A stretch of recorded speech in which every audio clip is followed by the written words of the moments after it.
Have you ever felt that moment where you know what you want to say in English? You can feel the sentence inside you, but it gets stuck somewhere between your brain and your mouth. And you start translating in your head, word by word, and suddenly you are slow, tense, and you sound like a different version of yourself. Here is a surprising truth that can change the way you see your English forever. Sometimes, learning a new language is not just about communicating. Sometimes it is about surviving. Sometimes it's about staying calm when everything around you is designed to break you. And sometimes the words you learn become the bridge to a new life. Nelson Mandela is famous for many things: courage, leadership, forgiveness, and a kind of strength that feels almost impossible.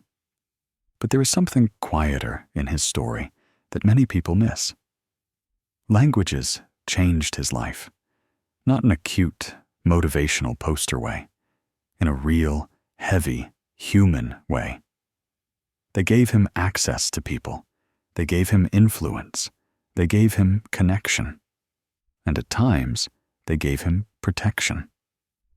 When you listen to his story through the lens of language learning, it hits differently because you start to realize something personal.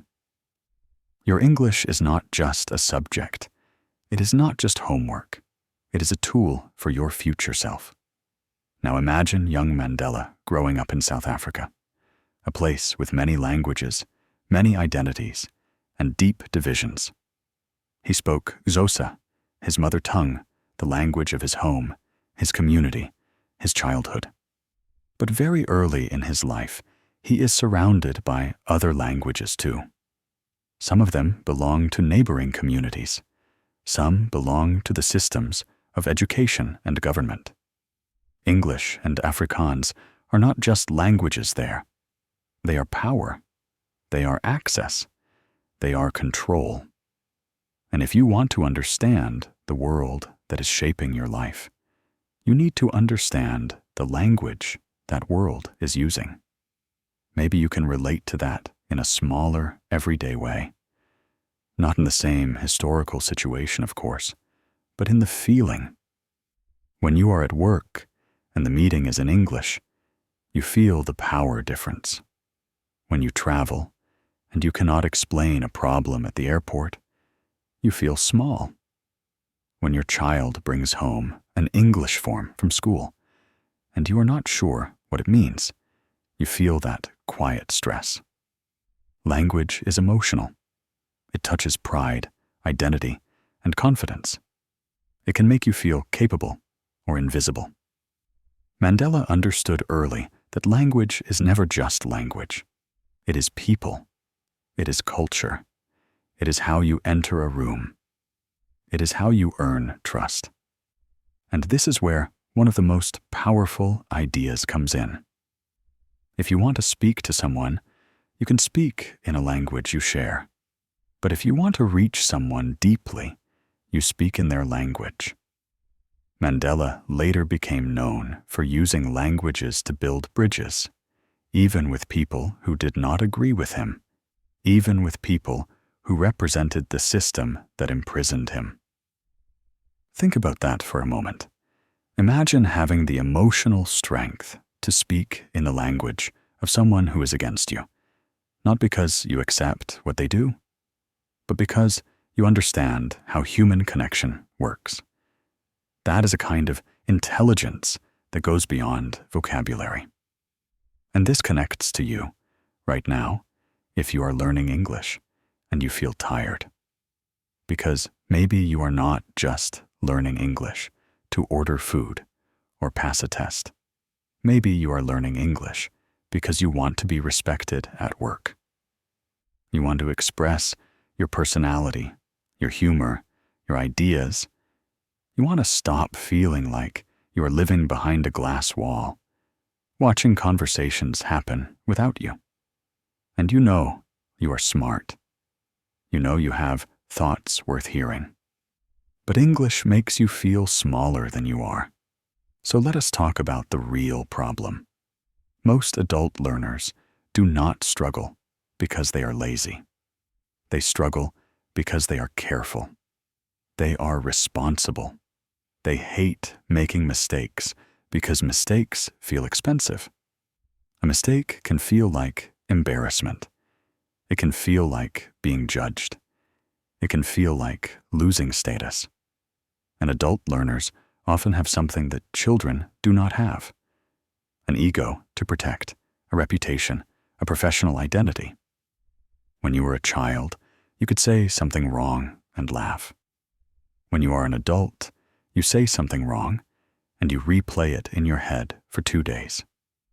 Mandela, too, lived in a world where words mattered.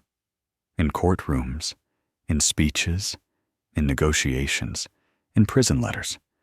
Words were not random. They were weapons and shields. But here is the lesson. Even when words matter, you still have to speak. You still have to try. You cannot wait for perfect language to begin living your life. And you cannot wait for perfect English to be yourself. There is another part of Mandela's language story that is deeply connected to fluency. He did not just learn words. He learned how to use language to move people. If you think about fluency, many learners think it means speaking fast. But fluency is not speed. Fluency is flow. It is the ability to keep going, even when you do not know the perfect word. It is staying calm inside the sentence. It is not freezing when your brain says, "I forgot that word." Mandela had to keep going in difficult moments. Imagine being questioned, challenged, misunderstood, and still having to communicate clearly. That kind of calm communication is a skill, and you can train it. Let me ask you something. When you speak English, do you try to build the perfect sentence before you open your mouth? Many learners do. They plan too much. They think, what tense is this? What preposition? What is the polite way? How do I sound intelligent? And by the time they are ready, the moment is gone. Someone else speaks. The topic changes, and you feel frustrated. You feel slow. Not because you are slow, but because you are trying to be perfect. Now imagine a different way. Imagine you focus on meaning first. Simple meaning, clear meaning. And you allow your grammar to improve naturally as you speak more. That is how confidence grows. Mandela's life shows us that communication is not about showing off language. It is about making contact. It is about getting your message across. When the message matters, you find a way. And there is a very practical reason why you freeze. Your brain is doing too many jobs at the same time.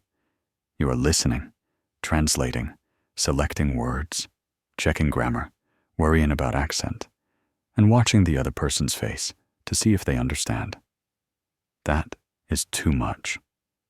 No wonder you feel tired. No wonder your mouth goes dry. No wonder you forget words you actually know. So what do? We shift the goal. Not to perfect English, to comfortable English, not to never making mistakes, to recovering quickly when you make them. Because mistakes are not the opposite of fluency. Silence is. The real enemy of fluency is the habit of stopping, the habit of apologizing too much, the habit of thinking, I cannot say it perfectly, so I will not say it at all. Think about Mandela again. When he was in prison, he lived for years in a place designed to limit him. Limited movement, limited freedom, limited control over his day. But language cannot be locked up so easily. Your mind still moves. Your words still grow. Your ability to connect still exists. That is why language is powerful. Even when the world is heavy, language gives you a kind of inner freedom. It gives you choices. It gives you a way to shape reality, even if only in conversation. For you, learning English can become that kind of freedom too. Not in the same dramatic, historical sense, but in your personal life. The freedom to travel and handle problems without panic. The freedom to walk into a room and not hide. The freedom to say, actually, I think differently. The freedom to tell a story and make people laugh. That is real. And it is worth working for. Let us bring it into everyday life, because that is where your English lives. Imagine you are at work. Someone asks, "What do you think about this plan?" And you have an opinion. But you feel pressure, so you say something very short, maybe just, "It is good." But inside, you wanted to explain the risks, the budget, the timeline, your creative idea. Your English becomes smaller than your mind. That gap hurts. And the more times it happens, the more you start to believe a lie. You start to believe, "I am not good at speaking." But the truth is, you are not bad at thinking. You are just nervous in the moment. And nervousness makes your English disappear. Now imagine you practice a different habit. You give yourself permission to speak in a simple way. You might say, "I see two problems. First is time. Second is cost. And I have one suggestion. Even if it is not perfect, you are communicating. You are present. You are participating. And each time you do that, you teach your brain that English is safe. You teach your nervous system that speaking English is not a danger. It is just a skill. Or imagine you are traveling. You check into a hotel, and there is a problem with your room. Many learners know this feeling.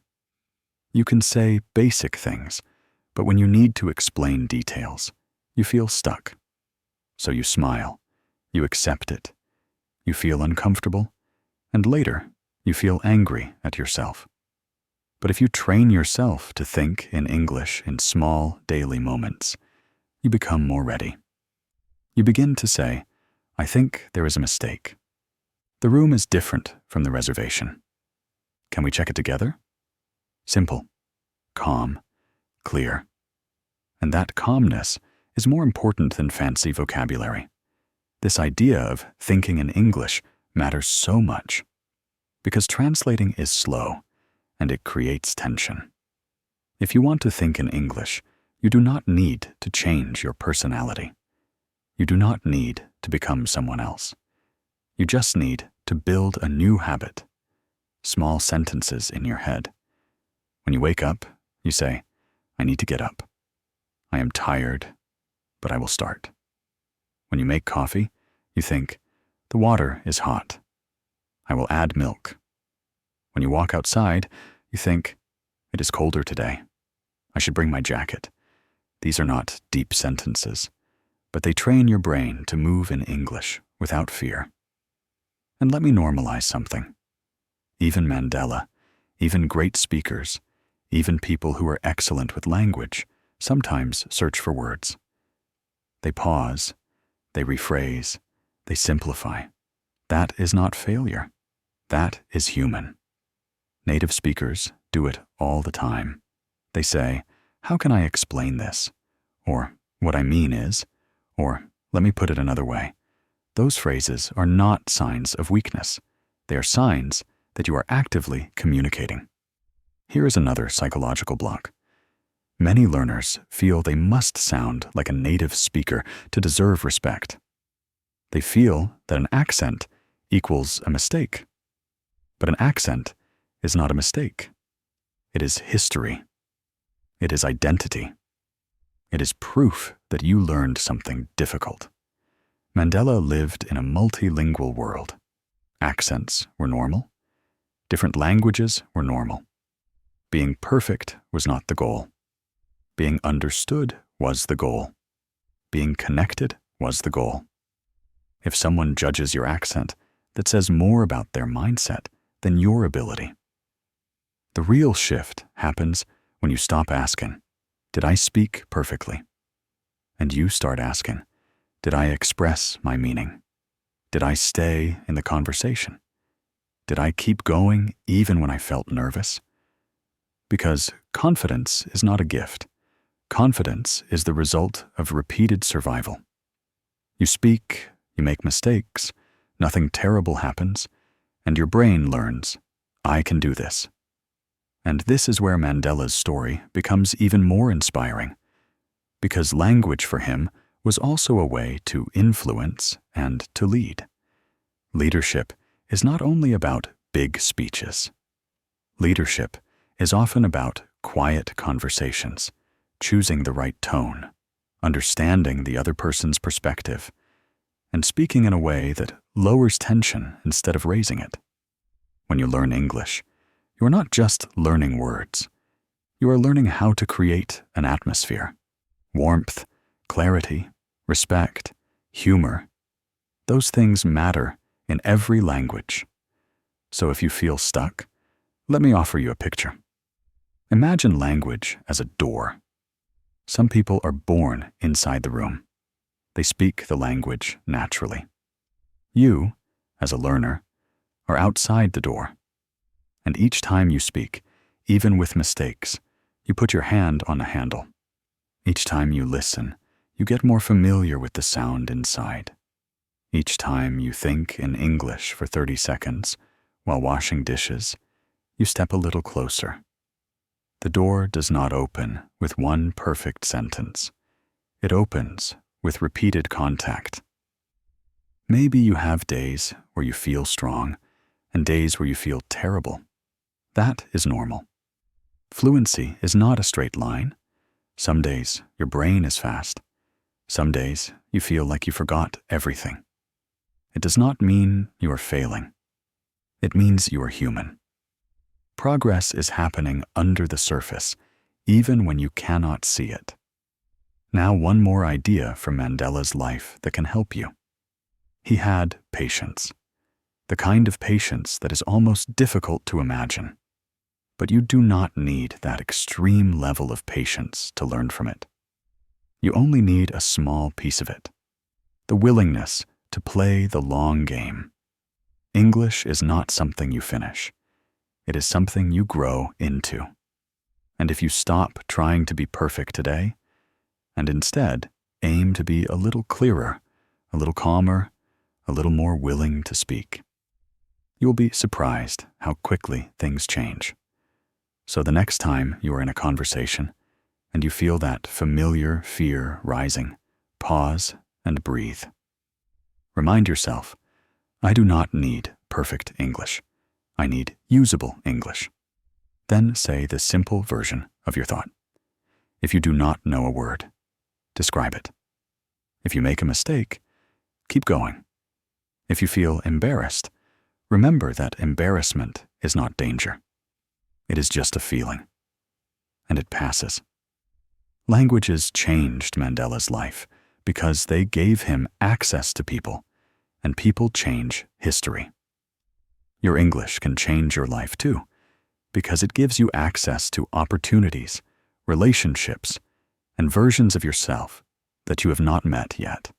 Not a perfect version, a braver version, a more expressed version, a version that does not hide. And maybe that is the best way to end this thought.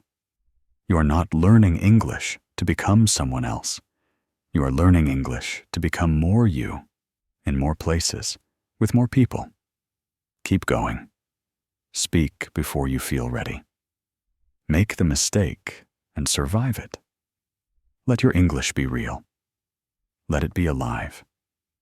And little by little, the words that feel stuck today will start to move.